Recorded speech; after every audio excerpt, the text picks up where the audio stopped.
Morning student, આપણે ઇંગ્લિશમાં હવે લેસન નંબર 6 એનું નામ છે I like English. Lesson number 6 એનું નામ છે I like English. I like એટલે આઈ એટલે હું, લાઇક એટલે ગમવું, ઇંગ્લિશ એટલે અંગ્રેજી.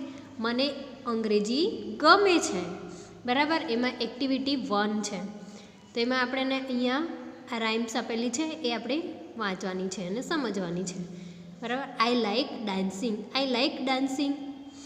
આઈ લાઇક ડાન્સિંગ. મને નૃત્ય કરવો ગમે છે.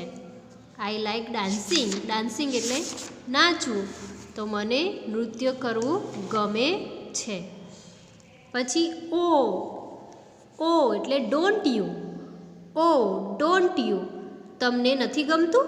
પ્રશ્ન પૂછ્યો છે. Oh don't you. Don't you એટલે તમને નથી ગમતું. Lift your hand and turn around. Lift your hand and turn around, બરાબર. તમારા હાથ ઊંચા કરો અને ગોળ ફરો. લિફ્ટ યોર હેન્ડ એટલે હાથ ઊંચા કરવા. ટર્ન અરાઉન્ડ અને તમારા હાથ ઊંચા કરો. તમારા હાથ ઊંચા કરો અને ગોળ ફરો. Following the music. Following the music. Following એટલે સાંભળવું. સંગીત સાંભળીને, ગીત સાંભળીને. You like playing. You like playing. You like playing. You એટલે તમે, લાઇક એટલે ગમવું અને પ્લેઇંગ એટલે રમવું. યુ લાઇક પ્લે, તમને રમત રમવી ગમે છે. I like to. I like to, મને પણ ગમે છે. Pick the ball and throw it far. Pick the ball and throw it far. Pick the ball, દડો ઉંચકીને તેને દૂર ફેંકવો. થ્રો એટલે ફેંકવું. પિક ધ બોલ, એને ઉંચકીને દૂર ફેંકવું, બરાબર. ફાર એટલે દૂર. આ શીખીએ ને આપણે વિરોધીમાં, નિયર અને ફાર. નિયર એટલે નજીક, ફાર એટલે દૂર. તો પિક ધ બોલ, બોલ ઉંચકવો. થ્રો ફેંકવું. થ્રો ઇટ ફાર, તે બોલ ઉંચકીને તેને દૂર ફેંકો. Breaking all the record. Breaking all the record, બધા જ વિક્રમ તોડી દો અથવા બધા જ રેકોર્ડ તોડી નાખો. જેનો પણ રેકોર્ડ કરેલો હશે એનાથી તમે વધારે નાખો, એટલે તમે બધાના રેકોર્ડ તોડી નાખો. આપણે કહીએ છીએ ને, મેં રેકોર્ડ બનાવ્યો છે આની અંદર, મેં લખવામાં રેકોર્ડ બનાવ્યો, બધાથી ફર્સ્ટ લખવામાં રેકોર્ડ બનાવ્યો, દોડવામાં રેકોર્ડ બનાવ્યો. એવી રીતે અહીંયા બોલ ફેંકવામાં રેકોર્ડ, બધાના રેકોર્ડ તોડી કાઢવાના છે. She is like drawing. C likes drawing, તેને ચિત્ર દોરવા ગમે છે. સી એટલે તેણીની. સી લાઇક્સ ડ્રોઈંગ, તેણીની ચિત્ર દોરવા ગમે છે. કલરફુલ એન્ડ ન્યૂ, રંગબેરંગી અને નવા. પછી take the colours your like. Take the colours you like. Take the colour, તમને ગમે તે રંગ લો. ટેક ધ કલર્સ એટલે તમને જે ગમે તે કલર તમે લઈ શકો છો. Draw the smiling moon. Draw the smiling moon. Smiling moon એટલે હસવું. સ્માઇલ એટલે હસવું, મૂન એટલે ચંદ્ર. ડ્રો ધ દોરો, તો હસતો ચંદ્ર દોરો. તમે તમારી મનપસંદ કલર લો અને સ્માઇલિંગ મૂન દોરો, એટલે હસતો ચંદ્ર દોરો. I like singing. I like singing, મને ગાવું ગમે છે. આઈ લાઇક એટલે મને ગાવું ગમે છે. Oh don't you. Oh don't you, તમને નથી ગમતું? Let's all sing a song together. Let's all sing a song together, ચાલો બધા સાથે ગાઈએ. ઓલ, લેટ્સ ઓલ એટલે ચાલો. સિંગ એ સોંગ, બધા સાથે ગાઈએ. And let's play a drum. And let's play a drum, અને ચાલો ડ્રમ વગાડીએ. ડ્રમ વગાડો, પ્લે એટલે વગાડો. He likes writing. He likes writing, તેને લખવું ગમે છે. Oh don't you, oh don't you, તેને ઓ તમને નથી ગમતું. હી લાઇક્સ રાઇટિંગ, તેને લખવું ગમે છે. ઓ ડોન્ટ યુ, ઓ તમને નથી ગમતું. Write a nice rhymes, write a nice rhymes. સરસ, નાઇસ એટલે સરસ. જોડકણા લખો, રાઇમ્સ એટલે જોડકણા. કવિતા પોએમ્સ, જોડકણા લખો. Picking up the pen, picking up the pen, pen ઉઠાવીને, પેન લઈને. બરાબર. તો આ રાઇમ આપણે સમજ્યા. તમારે વાંચવાની છે અને બરાબર, અને વાંચતા શીખવાનું છે. હવે નીચે આપણને એક્સરસાઇઝ આપેલી છે. અહીંયા ઉપરની કવિતા આઈ લાઇક ડાન્સિંગ કવિતાના આધારે માંગ્યા મુજબ જવાબ લખવાના છે. આઈ લાઇક શું આવશે? Dancing. I like dancing. You like playing. I like dancing. You like playing. શું આવશે પહેલી ખાલી જગ્યામાં? I like dancing. You like playing. Pick up blank the threw and for શું? પિકઅપ શું ઉઠાઈને દૂર ફેંકવા કે છે?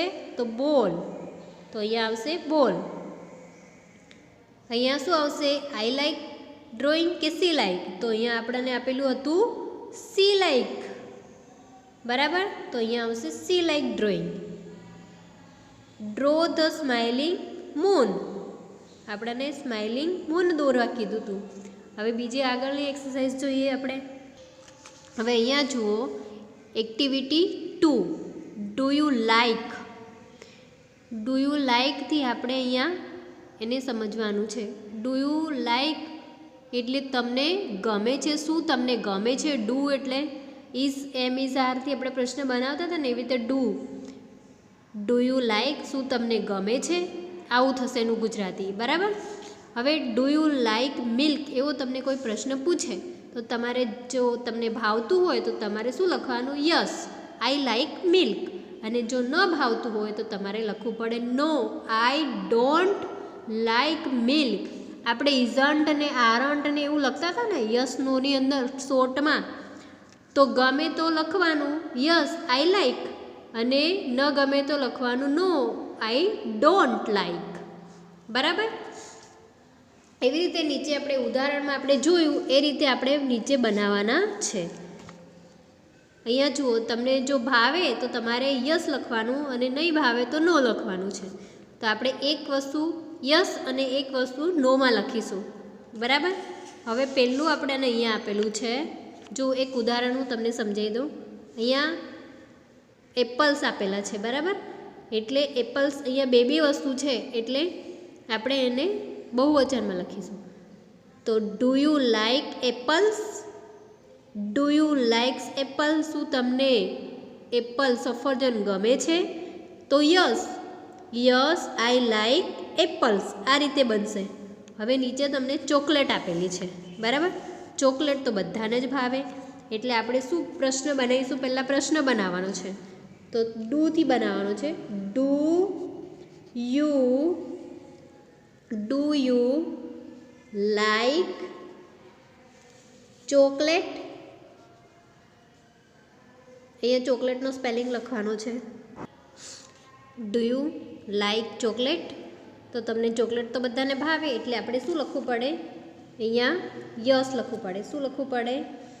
Yes I like chocolate. બરાબર. એવી રીતે બીજું અહીંયા મેંગો આપેલી છે તો મેંગોને પણ ડુથી પ્રશ્ન પૂછવાનો છે. Do you like mango? બરાબર. ડુ યુ લાઇક મેંગો એવો પ્રશ્ન પૂછવા પડે. એને આપણે લખવું પડે અહીંયા ડુ યુ લાઇક મેંગો? બરાબર. આ રીતે પ્રશ્ન પૂછવો પડે. Do you like mango? તો આપણે નોમાં જવાબ આપીએ. અહીંયા નથી ગમતી એવું કેવું છે તો અહીંયા નો લખવાનું તમારે. પછી લખવાનું આઈ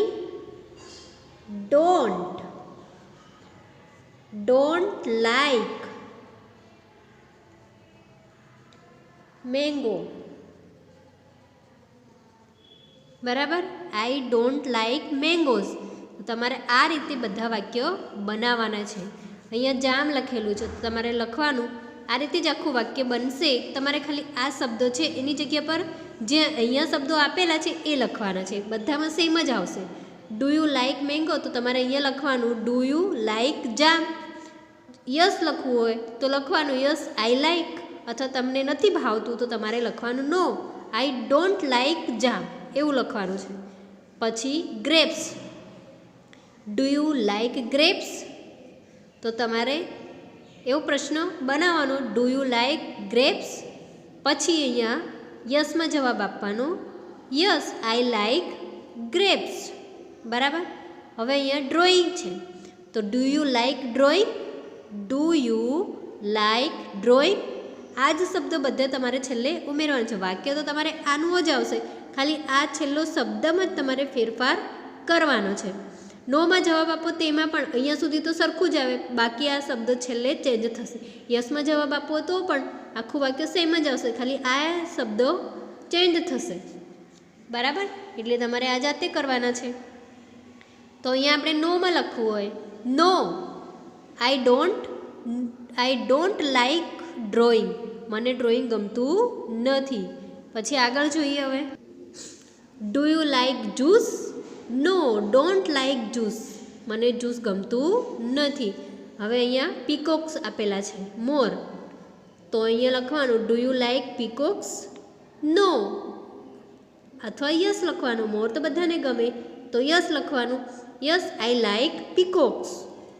kite, do you like kites, પ્રશ્ન પૂછવાનો. પછી અહીંયા નોમાં જવાબ આપવાનો no don't like, I don't like kites. હવે અહીંયા છે banana, do you like banana તો તમને ભાવે તો યસ લખવાનું, ન ભાવે તો તમારે નો લખવાનું. બરાબર, તો no I don't like banana, મને નથી ગમતા એટલે મેં તમને કીધું કે આઈ ડોન્ટ લાઈક બનાના. પછી સ્પિનિચ એટલે પાલક, do you like spinach, no I don't like spinach. પછી છે dancing, do you like dancing તો યસ આઈ લાઈક ડાન્સિંગ. આ રીતે તમારે આ બાકીના વાક્યો તમારે બનાવવાના છે જાતે. Okay, bye bye.